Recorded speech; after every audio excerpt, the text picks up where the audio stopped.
Kita pasti pernah bertemu orang yang selalu mengalah, yang menyerahkan pilihan ke orang lain, yang mengikuti arus tanpa banyak bicara, dan yang selalu memastikan semua orang nyaman, kecuali dirinya sendiri. Mereka jarang menolak, jarang marah, dan jarang mengatakan apa yang sebenarnya mereka rasakan. Pertanyaannya, apa yang sebenarnya terjadi di balik pikiran orang-orang seperti ini?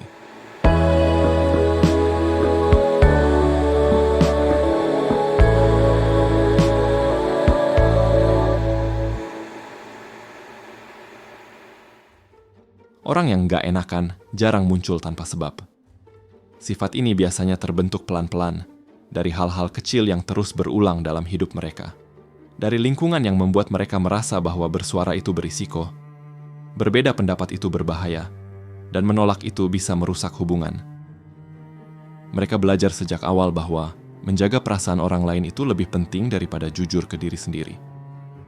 Jadi setiap kali ada situasi yang membuat mereka tidak nyaman, reaksi otomatisnya bukan bertanya, "Aku mau atau enggak?" Tapi, "Kalau aku nolak, dia bakal gimana?" Lama-kelamaan, pertanyaan tentang orang lain selalu lebih dulu muncul dibanding pertanyaan tentang diri sendiri. Mereka jadi terbiasa membaca suasana, memperhatikan nada suara, dan menangkap perubahan ekspresi. Semua itu dilakukan bukan karena mereka terlalu peka, tapi karena mereka hidup dengan rasa takut membuat suasana jadi tidak nyaman. Bagi mereka, ketenangan sosial jauh lebih penting daripada kenyamanan pribadi. Mereka sebenarnya tahu apa yang bikin mereka tidak nyaman. Mereka punya batas. Mereka merasakannya. Tapi mereka tetap memaksa diri untuk melanggar batas itu sendiri karena takut dianggap egois, takut mengecewakan, dan takut ditinggalkan. Pola ini biasanya terbentuk dari pengalaman-pengalaman kecil yang membekas, saat kejujuran justru membuat mereka disalahkan, dan keberanian bersuara malah membuat mereka merasa sendirian. Maka tidak heran kalau mereka tumbuh jadi orang yang selalu merasa nggak enak. Yang jarang disadari, banyak dari mereka tidak hanya takut menyakiti orang lain, tapi juga menyimpan rasa bersalah hanya karena dirinya diprioritaskan. Lama-kelamaan, mereka merasa bahwa memikirkan diri sendiri adalah sesuatu yang egois. Dan di saat yang sama, mereka mulai menyimpan semakin banyak hal di dalam diri mereka sendiri. Mereka menahan keberatan, menyimpan lelah, dan memendam kekesalan yang tidak pernah benar-benar keluar. Pelan-pelan, mereka mulai mengukur harga diri dari reaksi orang lain. Kalau orang lain senang, mereka merasa cukup. Kalau orang lain kecewa, mereka merasa gagal. Mereka tidak lagi bertanya, "Apa aku bahagia?"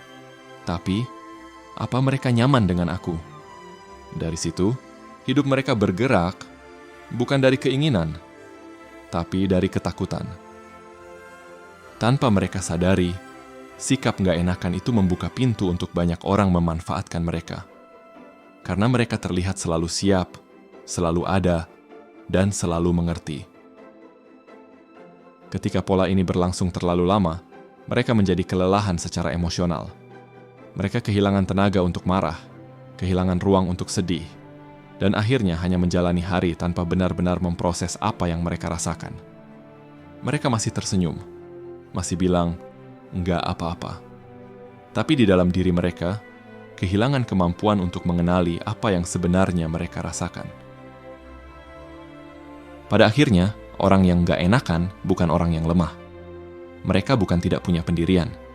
Mereka hanya terlalu lama belajar bahwa cinta, penerimaan, dan kedekatan harus dibayar dengan mengorbankan diri sendiri.